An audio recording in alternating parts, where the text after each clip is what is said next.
มาสงขลาพี่น้องชาวเมืองสลอยสิงใจวันในวันที่11เดือนที่11ปีอิงกฤษ2019ค่ะคำขึ้นในข่าวยาม10 โมงปลายเนี่ยนะ10 นาทีในเมืองสิงไทยก็มาพบมางานกันดังข่าวใจหยัดหนุ่มแต่ปอกเนื้อเนี่ยเนาะก็มีข่าวยามตัวตันก็มาอุบมาหลัดลองการบ้านการเมืองกันแท้เนี่ยเนาะครับขึ้นในรายการปกได้ตื่นเนี่ยเนาะก็ขย้อนปกพี่น้องสาวก็เมืองสันดานซึ่งแต้วค่ะต้องโตต้องตื่นการเมืองแหล่การซึกกันเนี่ยเนาะถึงข้าวย้ำแล้วเนี่ยเตียนพี่น้องสาวก็เมืองสันดานซึ่งแต้วค่ะที่อยู่ไว้ในเมืองสันดานซึ่งใต้เกาหลีเนี่ยอยู่ไว้ในเมืองซึ่งไทยแหล่อยู่ไว้กูบานเย้ากูเมืองเนี่ยเนาะโหลเลยอ่อนกันมาเห็นหูการบ้านการเมืองการซึกกันน้ำหนึ่งเขาขาโปรตีไลคือตันเจ้าเคยเปิดกว่านั้นเนี่ยเนาะเจ้าเคยเปิดอันมันนั่นก็มีใบหลายเจ้าเคยเตะเนี่ยนะมึงผมตุ่มมึงมันเนี่ยเนาะกับนั้นได้เนี่ยสมาขาพี่น้องเจ้าเคยมึงสลายจึงใจมาพร้อมกันเห็นหูการบ้านการเมืองการกว่าจึงเนาะเลื่อนลายไปเลื่อนมาสร้างเหตุใดเขาขาพี่น้องเจ้าเคยมึงสลายจึงใจก่อนเนี่ยเนาะเป็นเจ้าของแผ่นดินเมืองใต้แผ่นดินจึงใต้ก็สร้างเตตกซุม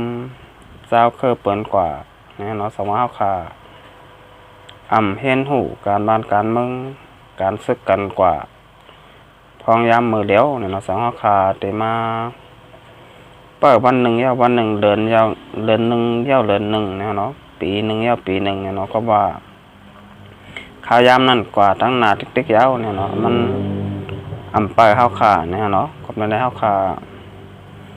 โดยไหลอ่อนกันเนี่ยเนาะเห็นหูการบ้านการเมืองการซึกกันเนี่ยเนาะตั้งแต่เอาวันเมื่อในกว่าระยะเนี่ยอย่าไปเปิดขิงเปิดยามอยู่เนี่ยเนาะข้าวยามเปิดท่าข้าวขาเนี่ยเนาะเอาค่ะคำขึ้นในข้าวขามาโดยหัวข้อข่าวข้อที่1เนี่ยเนาะนี่ก็เป็นซึกร้อยตางเทียนเนี่ยเนาะเต็กเตียงก้นเมืองให้กว่าพันไม้ปันเขาเนี่ยเนาะเอาค่ะเอาเข้ามาเดี๋ยวเป็นข่าวกับสำคัญเนี่ยเนาะซึกร้อยตางเทียนเนี่ยเนาะเต็กเตียงใส่ก้นวันหลายวันกว่าพันไม้ตี100 เยนเนี่ยเนาะอีกตางให้ก้นเมืองห้างแฮนรถเครื่องให้โตตันกูวันตาจอมส่งซึกเทียนเนี่ยพอมีลองโดกว่ามาไปเนี่ยเนาะเมื่อวันที่7 เดือนที่11 2 แห่งปลาย19ค่ะซึกเทียนเนี่ยตึกเต็งให้คนเมืองในพื้นที่5 บานขึ้นกว่าพันไม้ตี100 เยนหิมบานปังหมักมือต่อสั่งเจเวงจอกแม่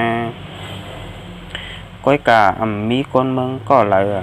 เผยหัดขึ้นกว่าย้อนกูผ่างย้าหมักซึกเทียนหางกลางใบเกี่ยวเลยลองในเสียคนในพื้นที่ก็1 ลัดในวันเมื่อวันที่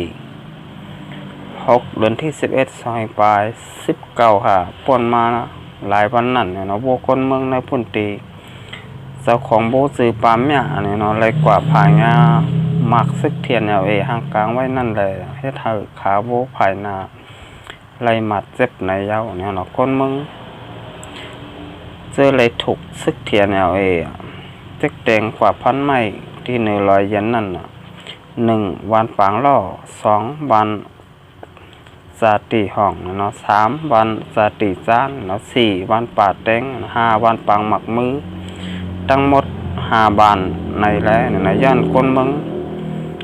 ฮัดขึ้นกว่าพันไม้ปันเขานั่นเสียเฮ็ดให้ซึกร้อยตางเทียนฮัดใส่เต้ว่าไหนเนาะ พึงสังในดับเตะถูกซึกตางเทียนใส่กว่าพันแทงห้างบ้านไหนนอกเหลือเส้นนั่นคนเมืองในพื้นที่ไหลหางแฮนโตเฮาโตตันตาเตเอารถเครื่องซ้อมส่ง ซึกร้อยตางเทียนเออยู่กูมือย่อก็กูบันเนี่ยเนาะพี่น้องผู้ปันแห้งสังว่าผู้เล้เนาะเผยเฮือนได้มีรถเครื่องในก็เจไลใส่ปันเงินเนี่ยเนาะเฮือนได้3 เหงถึง5 เหงเปียเนี่ยเนาะในก็เป็นข่าวในเมืองจึงไตปอท่องเนี่ยเนาะซึกร้อยตางเทียนใส่ก้นบานนะเนาะบานก้นเมืองให้ขึ้นกว่าพันไม้ปันเขาตีเนื้อ100 เยนเนี่ยเนาะก้อยกาพ่อแม่พี่น้องคนเมืองก็ไหลเผยผู้ไหลเนี่ยเนาะฮัดขึ้นกว่าพันเนี่ยเนาะก็ว่าโก้กับผ่าเงี้ยหมักผ่าของซึกร้อยเทียนเนี่ยที่ทางกลางใบเนี่ยเนาะจอมตาจอมตังจอมเนื้อ100เนี่ยเนาะกำนันแดมีเผยเนี่ยเนาะขึ้นกว่าพันไม้ปันเขาเนี่ยเนาะเพราะว่ามีผาฮัดเนี่ยเนาะเพราะว่าโกกว่าผางา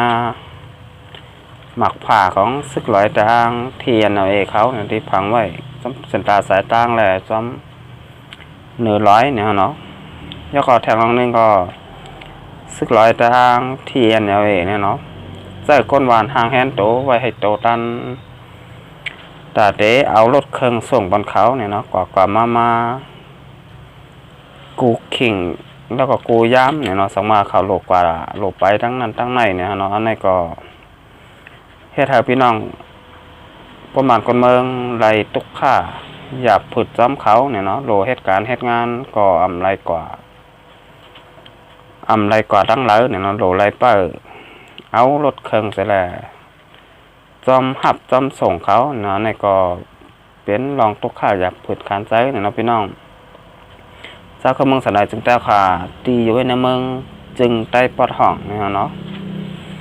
ยกขอทางรองหนึ่งก็สังว่าเพอผู้หลายเฮิรนเด้อเนี่ยเนาะมีรถเครื่องในจึงเนี่ยเนาะจะไล่ใส่บันเงินเขาเฮิรนเด้อ3 เหงถึง5 เหงเปียอันนี้ก็เฮ็ดให้เฮาพ่อแม่พี่น้องเจ้าข้าเมืองสนายจึงได้ไล่ตกตุกค่าอยากผุดขานใจเนี่ยเนาะโลได้หาเหตุการณ์เด้งต้องห้างเผยห้างมันก้อยกาซ้ำได้กว่าเนี่ยเนาะโลมาเอารถเครื่องเสร็จแล้วเปิดหับส่งซึกร้อยตางที่กว่ามาเนี่ยอันนี้ก็เป็นนั้นยินเจอเหล็กข้อขมจ้อมเนี่ยเนาะพี่น้องเจ้าก็มึงสลายจึงแต้วขาตีไว้นะมึงจึงได้ปอดห้องเนี่ยเนาะอันนี้ก็จ้างให้แจ้งเนี่ยเนาะก็ว่าซึกร้อยตางเทียนเขาอยู่ไว้ในนาทีนั่นเนี่ยเนาะก็เลยกาแต่ไรเฮ็ดจอมความสั่งเขาเนี่ยเนาะเอาค่ะกำไรเขาคำมาด้วยทางของข้อข่าวข้อที่2อันนี้ก็เป็นข่าวปังเต็กซึกมานแดดซึกร้อยตางเทียนเป็นปางเต็กกันตีเวงจอกแม่เนี่ยเนาะพี่น้องผู้ปันแห้งเขาคำมาได้เพ้นข่าวกว่าซ้ำกันเนี่ยเนาะซึกมันแดดซึกร้อยตางที่เนาะเป็นปางเต็กกันตีในตีเวงจอกแม่ในวันที่11 เดือนที่11 2 ปลาย19ค่ะเมื่อไหร่ข่าวยามกลางหนา6:50 นั่นเนาะซึกมันตับมา88แต่ซึกร้อยตางเทียนเขาเลยเป็นปางตึกกันตีภายห้องวันต่อเพกุลกะเจเวงจอกแม่จึงได้ปอดห้องในเย้าเนาะเกี่ยวเลยลองมัดเจ็บตั้ง2 ภายในแต่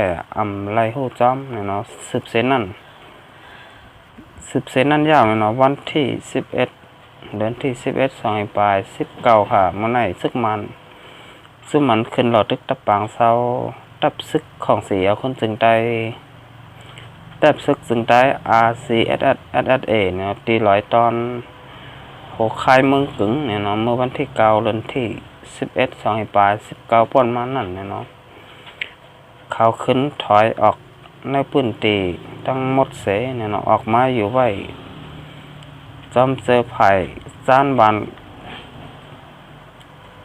จอมเจอไผ่จ้านตางกาเมืองกึ่งห้ามง่าย เกซีวานในยาวเนี่ยนะในก็ซึกมันเตียนขึ้นมา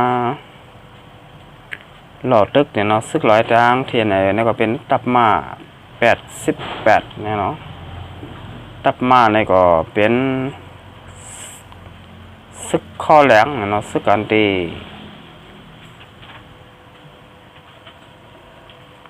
โคลิบโคตายเนี่ยเนาะซึกอันตีให้เนี่ยเนาะตับมาเนี่ยเนาะตับมา88เนี่ยเนาะแล้วก็ซึกมานทางจุ่มนึงเนี่ยเนาะเตียนขึ้นดอดลึกตับปังเศร้าตับซึกกองเสียคนจึงได้RCSS เนี่ยเนาะมือวันที่9 เดือนที่11 2แห่งปลาย19ป่นมานั่นก็เขาไล่ขึ้นถอยออกในพื้นที่เย้าเนี่ยเนาะก็มาอยู่ไว้ซ้อมตั้งกามึงกึ่งห้ามง่ายและเกซีว่าไหนเนี่ยในก็เป็นข่าวซึกลงปองจึงมานเขาเนี่ยเนาะตั้งแต่ซึกมานเขาประกาศเนี่ยเนาะสืบเพิ่มแทงบันตาเตะกึดตึกไผ่แล้วไหนแหละป่นมาขยำเรือน2 เรือนไหนเนี่ยเลยหันบ่าซึกมานเขาโทษซึกกว่าตั้งเมืองซึ่งได้ปะทองก็จะมีตั้งน้ำเนี่ยเนาะเลสอขาตับซึกเจ้าเคยมาแต่เป็นซึกร้อยตางที่NLAเกาหลีเนี่ยเนาะซึกตับซึกของเสียคนจึงได้RCSS เกาหลีเนี่ยเนาะใกล้เป็นปังตึกกันอยู่เคยยาวๆตั้งซึกลงปองจึงมานเขาเนี่ยเนาะมันหนังมาว่าป่นมาไหนเนี่ยก็ซึกมานพืชเขาจำเนี่ยเนาะตับซึกจึงได้SSPP เนี่ยเนาะปาตีเมื่อสูงจึงได้โคเขียววันให้เหมือนกันเนี่ยเนาะตีเมืองเย็นเนี่ยเนาะกับนั่นแหละเนี่ยที่แรกหันไม่ว่าตั้งแต่ซึกมานเขาเนี่ยเนาะประกาศกึดปังตึกไผ่เลียวแทงยาวเนี่ยนั้นเขาก็ไล่เข้าในเทิร์นเสแลเนี่ยเนาะ10 เสาขาจุ้มยิบกองกลางเจ้าเคยอยู่เคยยาวๆตี1เย้าก็ตี1เนี่ยเนาะมันหนังปัจจันก็มือป่นมาหึงนานเนี่ยเนาะเลยเปลี่ยนปากด้วยกันตั้งตับซึกของเสียคนจึงได้RCSS ดีเซเวงเมืองปั่นเนี่ยเนาะแล้วก็เซเวงเมืองกึ่งเนี่ยเนาะแล้วก็เซเวงจอกแม่เจ้าไหนเนี่ยเนาะแล้วก็มาว่าก็เป็นตับซึกหลวงปองจึงมาเป็นปากด้วยกันเนี่ยตั้งตับซึกSSPP ปฏิเมื่อจึงได้โคเขียวหวานให้เนี่ยเนาะมันได้ซ้ำมาเป็นปากด้วยกันดังซึกร้อยทางที่NLA ตีเซเว่งจอกไม่ทางเหมือนกันเนี่ยเนาะปางตึกน้ำมึงจึงได้ปะทองนั้นเนี่ยแต่ได้บ่าไปเย็นเนี่ยเนาะเขาบ่ามีปางตึกอยู่เคยยาวๆตี1เย้าก็ตี1เนี่ยเนาะเอาค่ะอันนี้ก็เป็นข่าวลองซึกลงปองจึงมานเขาเนี่ยเนาะแฮนซึกโทนาซึกเสร็จแล้วเนี่ยกว่าดังมึงจึงได้ปะทองเนี่ยเนาะเป็นปางด้วยกันดังจุ้มยิบกองกลางเจ้าเคยเนี่ยเนาะเอาค่ะ